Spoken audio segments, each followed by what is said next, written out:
Morning, da. Today's class we are going to see market structure and price. Before we are entering into the lesson in detail, first we have to see what is meant by market.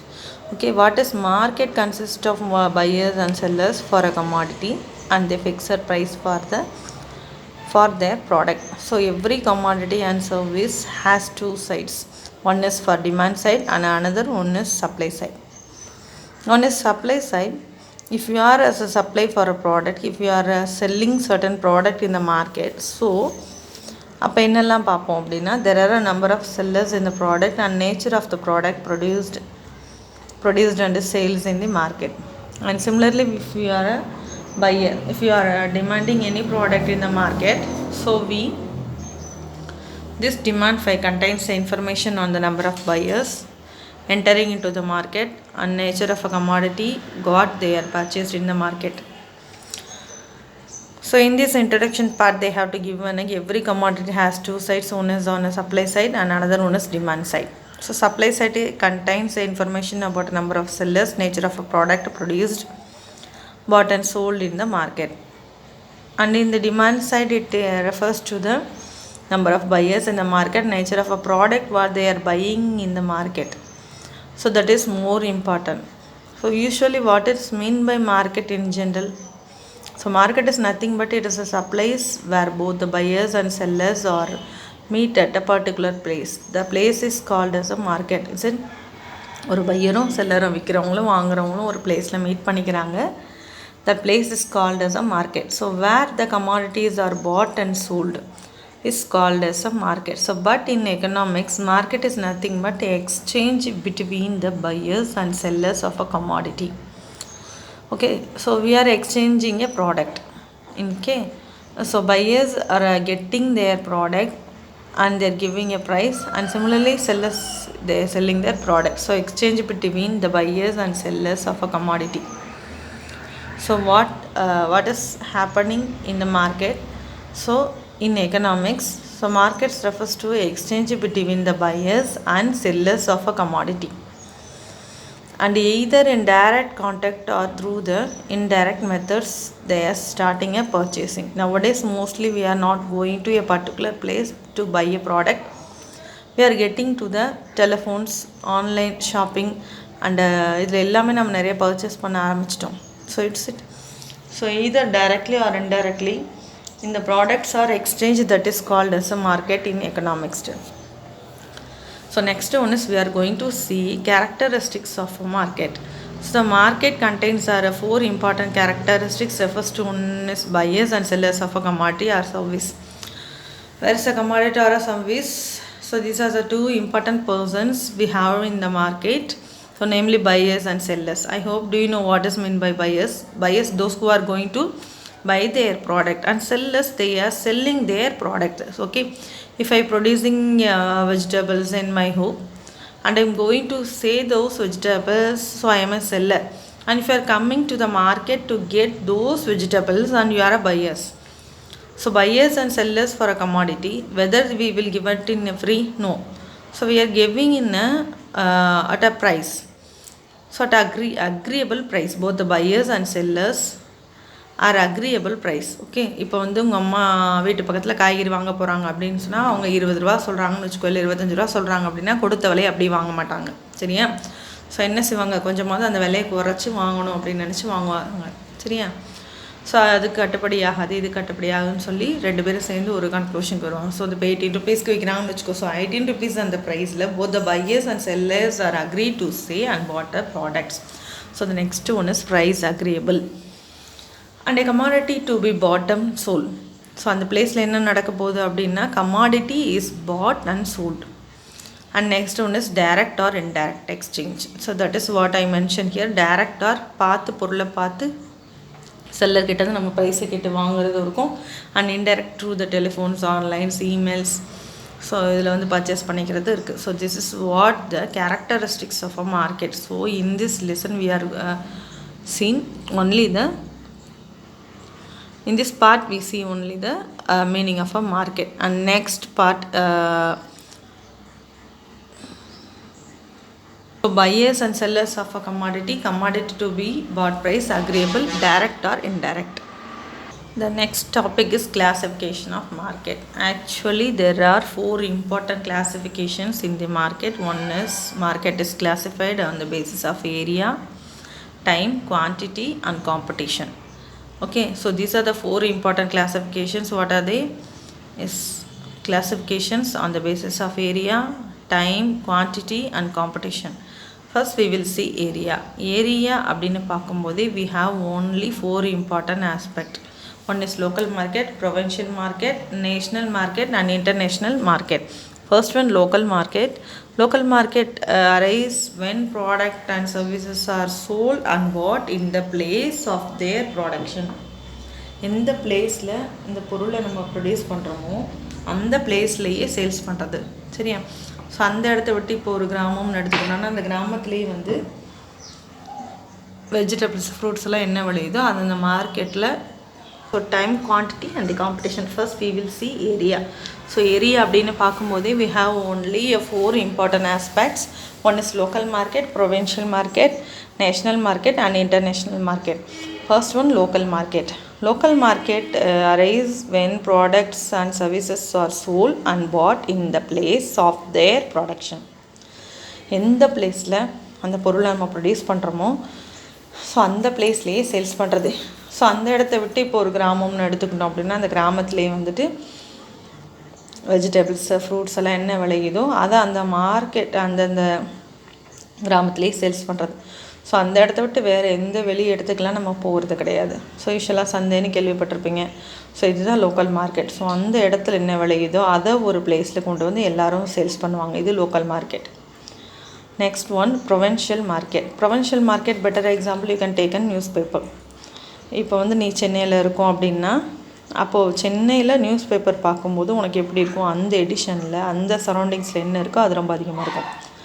we are coming to Coimbatore. அப்போ பார்த்தீங்கன்னா கோயம்புத்தூர் சரௌண்டிங்ஸில் என்ன இருக்கோ அந்த இடத்துல இருக்கிறது ரொம்ப அதிகமாக இருக்கும். So that is called provincial.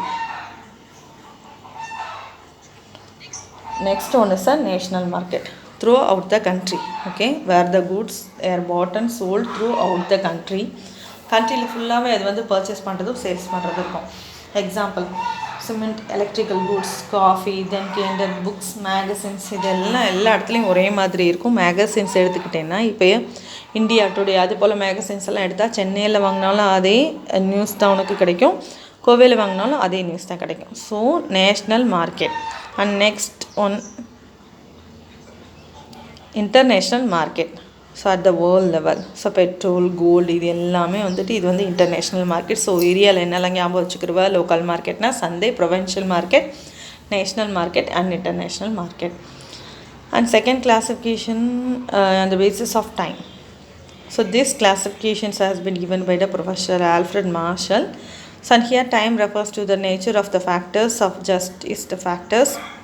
Last class we saw no fixed factors, variable factors. Based on those factors, Marshall has to classify the market on the basis of time. So actually 4 important times. One is very short period and short period, very long period and long period. So first we will see very short period. First, very short period na you can say within a month. ஒரு month மட்டும் ஞாபகத்தில் வச்சுக்கோ. ஒரு மாதத்துக்குள்ளே நம்மளால் என்ன protection பண்ண முடியும், அதுதான் வெரி ஷார்ட் பீரியட். சரியா? ஸோ இப்போ ஒரு மாதத்தில் இப்போ ஃப்ளவர்ஸ் வந்து உனக்கு ரொம்ப அதிகமாக தேவைன்னு வச்சுக்கோவேன். ஸோ அப்போ நீ வந்து என்ன பண்ணுவ, ஃப்ளவர்ஸ் ஒரு மாதத்தில் உன்னால் அதிகமாக டக்குன்னு ப்ரொடெக்ஷன் பண்ண முடியாது. அப்போது சப்ளை கர்வ்ஸ் வெர்டிக்கல். ஸோ அப்போ என்ன ஆகும், டிமாண்ட் மோர் ஆகும்போது ப்ரைஸ் தான் அதிகமாகும். ஸோ அப்போ இந்த very short period, you just remember this, very short பீரியட்னா ஒரு மாதத்துக்குள்ளே ப்ரொடெக்ஷன் பண்ண முடியும். அப்போ supply curves vertical and inelastic. So here demand is more active. So supply எப்படி இருக்கும், அப்படி பாசிவாக இருக்கும். ஸோ இந்த 2 பாயிண்ட் ஞாபகம் வச்சுக்கோ. வெரி ஷார்ட் பீரியடில் supply curves vertical, that is inelastic. இது ரொம்ப ஆக்டிவாக இருக்கும். டிமாண்டா சப்ளையா? Demand curve is more active. Example, durable commodities ஞாபகம் வச்சுக்கோ. Next one, short period. இது வெரி ஷார்ட் பீரியட், இது ஷார்ட் பீரியட். ஸோ ஷார்ட் பீரியடில் 1 to 3 months ஞாபகம் வச்சுக்கலாம். சரியா? ஸோ இப்போ 3 மந்த்ஸ்ன்னும் போது இப்போ நமக்கு சம்டைம்ஸ் இப்போது ஆயுத பூஜை, பொங்கல் இந்த மாதிரி வரும்போது நிறைய ஃப்ளவர்ஸ் தேவைப்படும். ஸோ அந்த 3 மாதத்துக்கு முன்னாடி அந்த ஃபார்மர்ஸ்க்கு தெரியும். அப்போ அவங்க அதை பயிரிட்டு நிறைய ப்ரொடக்ஷன் பண்ண ஆரம்பிச்சிடுவாங்க. So to the some extent we can increase supply. Is it? So கொஞ்சமாவது நம்மளால் சப்ளை அதிகப்படுத்த முடியும். So here supply curve is little more elastic. Supply curve is little more elastic. So இங்கே என்ன எலாஸ்டிக்காக இருக்குது? Here little more elastic. On long period say 1 to 5 years, 7 years, what will be happen? Everything will be changed. So supply curve was very much elastic. So a little more inge very much elastic. And next one, very long period all the factors are variable factors, drastic change in the economy. For example, முதல்லாம் பார்த்தீங்கன்னா radio இருந்துச்சு, ரேடியோக்கு அப்புறமா tape recorder இருந்தது. So tape ரெக்கார்டருக்கு அப்புறமா என்னது, சிடியில் போட்டு copy பண்ணி கொடுத்தான். ஸோ அதுக்கப்புறம் இப்போ பென்ட்ரைவ் வந்துருச்சு. So that is a drastic change in the economy, that is called as a very long period. So ஏரியாவில் நம்ம என்ன பார்த்தோம் அப்படின்னா, ஏரியாவில் ஃபர்ஸ்ட்டு 4 ஒன்று பார்த்தோம் இல்லையா. த நெக்ஸ்ட் ஒன் டைமில் தான் very short period, long period, very long period. And next one is equilibrium, classification on the basis of quantity. இப்போ நம்மளுக்கே தெரிஞ்சிருக்கும் ஹோல்சேல் மார்க்கெட், ரீட்டைல் மார்க்கெட்டுன்னு கேள்விப்பட்டிருப்பீங்க, நீ காமர்ஸில் படிச்சிருப்பேன். So what is wholesale market? Where wholesale market if a bulk orders only they will give. So இப்போ bulk order வாங்கும்போது ப்ரைஸ் எப்படி இருக்கும்? லோவாக தான் இருக்கும் as compared to retail market. Butter example, இப்போ நம்ம வீட்டு பக்கத்தில் ஒரு மளிகை கடையோ இல்லை ஒரு ஜவுளி கடையோ இருக்குது அப்படின்னா, அந்த அங்கே போய் நம்ம வாங்கும்போது பொருளோட விலை கொஞ்சோண்டமாக தான் இருக்கும். ஸோ அந்த மளிகை கடையில் வாங்கும்போது கொஞ்சமும் தருவான், 5 கிலோவும் தருவான். ஆனால் ப்ரைஸ் எப்படி இருக்கும்? கொஞ்சம் அதிகமாக தான் இருக்கும். ஸோ அப்படி பக்கத்தில் இருக்கக்கூடிய மளிகை கடைக்கு போய் வாங்காமல், ஸோ பெட்டர் எக்ஸாம்பிள் ஞாபகம் வச்சுக்கோ, வீட்டு பக்கத்தில் ஒரு மளிகை கடை இருக்குதுன்னா அங்கே போய் நீ பொருள் வாங்குற, அந்த மளிகை கடையில் போய் வாங்கும்போது பொருளோட விலை கொஞ்சமாக தருவான், 100 அல்லது 5 கிலோ அப்படின்னு தருவான். பட் ப்ரைஸ் எப்படி இருக்கும்? கொஞ்சம் அதிகமாக இருக்கும். அப்படி பக்கத்தில் இருக்கக்கூடிய மளிகை கடைக்கு போய் வாங்காமல் ஒரு ஹோல்சேல் மார்க்கெட்டில், சரியா, நல்லா டவுனில் போய் நீ வாங்குறேன்னு வச்சுக்கோமே, ஸோ மொத்தமாக மிளகாவோ அல்லது மளிகை சாமான்லாம் சேல்ஸ் பண்ணுறட்ட பல்க் ஆர்டரில் வாங்கும்போது விலை குறைவாக இருக்கும். So that is what. So quantity அப்படின்னா wholesale market, retail market. Wholesale market we are getting for a bulk orders at a low price. So retail market buying or selling a commodity in small quantities. So கொஞ்சம் விலை அதிகமாக இருக்கும். So next one on the basis of competition. So here competition refers to only on the two aspects. One is perfect competition, another one is imperfect competition. So these are the very important aspect. In the remaining lesson we are going to see only about these aspects only. So perfect competition, the word is a given meaning for perfect. Everything will be a perfect. So there are a large number of buyers and sellers, homogeneous price level. இந்த perfect காம்படிஷனில் எப்படி இருப்பாங்க அப்படின்னா, எல்லாமே ரொம்ப பக்காவாக பர்ஃபெக்டாக இருக்கும். ஒரு ப்ராடக்ட்டுக்கு 10 பேர் சேல்ஸ் பண்ணுறாங்கன்னு வச்சுக்கோ, 10 பேர்கிட்டையுமே ஒரே அளவான குவான்டிட்டி, குவாலிட்டி, சைஸ் எல்லாமே ஒரே மாதிரியாக இருக்கும். இதுக்கு பேர் பர்ஃபெக்ட் காம்படிஷன் மார்க்கெட். இப்போ ஃபஸ்ட் ஆள்கிட்ட வாங்கினாலும் 10வது ஆள்கிட்ட வாங்கினாலும் ரெண்டும் ஒன்றா தான் இருக்கும், ப்ரைஸ் ஒரே மாதிரி இருக்கும். ஸோ எந்த வேரியேஷன் இதில் இருக்காது. ஸோ இதெல்லாம் பர்ஃபெக்ட் காம்படிஷனில் இருக்கிறது. இம்பர்ஃபெக்ட் வேர்டே சொல்லுது imperfect. What we are having now imperfect competition அப்படிங்கிறது, இப்போ நம்மளே ஒரு ஃப்ரூட்ஸ் வச்சுட்டுருக்காங்கன்னு வச்சுக்கோவேன். இப்போ ரோட்லேயே வச்சுருக்காங்க, ஒரு ஃப்ரூட்ஸ் வாங்குறேன் அப்படின்னா ஃபஸ்ட்டு ஒருத்தவங்க வாங்கிட்டு இருப்பாங்க, அவங்க 50 ரூபாய்க்கு தான் வாங்குவாங்க. அடுத்தது ஒருத்தர் பைக்கில் வந்து நிற்கிறாங்கன்னு வச்சுக்கோ, அவனுக்கு ஒரு 10 ரூபா அதிகப்படுத்தி கேட்பாங்க, சரியா. காரில் வரும்போது இன்னொரு 10 ரூபா கூட வச்சு வாங்கிக்கிறது. So that is called imperfect competition. நிறைய பவியர்ஸ் அண்ட் செல்லர்ஸ் இருப்பாங்க, பட் த ப்ரைஸ் எப்படி இருக்கும்? வெரி ஆகிக்கிட்டே இருக்கும். Depends upon the nature of a consumers. So இந்த இதில் வந்து இந்த இம்பர்ஃபெக்ட் காம்படிஷனில் நிறைய மார்க்கெட் ஸ்ட்ரக்சர்ஸ் இருக்குது. One is monopoly market, monopolistic market, duopoly, oligopoly. So என்ன மீன் பண்ணுறாங்க அப்படி மாதிரி, here represents only number of sellers in imperfect competition. Poly first seller, poly அப்படின்னாலே செல்லர். அடுத்து மோனோனா என்னது? சிங்கிள். ஸோ போலினா செல்லர், மோனோபோலினா single seller in the market. There will be only one seller for a product in the market. Will you give example for that? Yes railways சொல்லலாமா? There is only one seller for the market. யாராவது private railways எதாவது இருக்கா? கிடையாது, government மட்டும்தான். So அதுக்கு வேணும்னா போகலாம், இல்லாட்டி இல்லை. So monopoly means single, poly means seller. So single seller. அடுத்து டியோபோலி, டியோனா டூ, போலினா sellers. So there will be two sellers இந்த மார்க்கெட். நான் ஆலிகோபோலி, ஆலிகோ அப்படின்னா ஃபியூன்னு அர்த்தம், ஃபியூ செல்லர்ஸ், ஒரு 5-6 பேர். ஸோ மோனோபோலிஸ்டிக் காம்படிஷன் அப்படிங்கிறது where it is a combination of monopoly and perfect competition. So இந்த ரெண்டையும் பிளெண்ட் பண்ண தான் monopolistic competition. In detail we will see in the next lesson. Okay, and next an important concept you have to see a firm and industry. There will be two different aspects here, firm and industry. Actually firm refers to a single production unit producing a large or a small quantity. Okay, ஃபர்ம்ங்கிறது ஒரு சின்ன production unit தான். கொஞ்சமாக வாங்க production பண்ணுவாங்க, ஒரு பெரிய ஸ்கேல்லையும் ப்ரொடக்ஷன் பண்ணுவாங்க. ஸோ அதோட main objective is earn product and profit. So இண்டஸ்ட்ரின்றது எப்படி இருக்குங்க? Group of firms. இந்த ஃபார்ம்ஸ் மாதிரி சின்ன சின்ன ஃபார்ம்ஸ் எல்லாம் ஒன்று சேர்ந்து இருக்கிறதுக்கு பேர் தான் இண்டஸ்ட்ரின்னு சொல்கிறது. Example cement. சிமெண்ட்டை பார்த்தோன்னா இப்போ நிறைய அட்வர்டைஸ்மெண்ட்டு. ஸோ இது எல்லாத்தையும் சேர்த்து என்ன சொல்லுவோம்? சிமெண்ட் இண்டஸ்ட்ரின்னு சொல்லுவோம். ஸோ அப்போ industry refers to a group of firms producing a same product. Okay, example cement industry. Will you clear? This classification market is based on the classification of area, time, quantity and competition. ஏரியாவில் தான் local, provincial, national, international. டைமில் very short period, long period, very long period. And quantity wholesale market, retail market.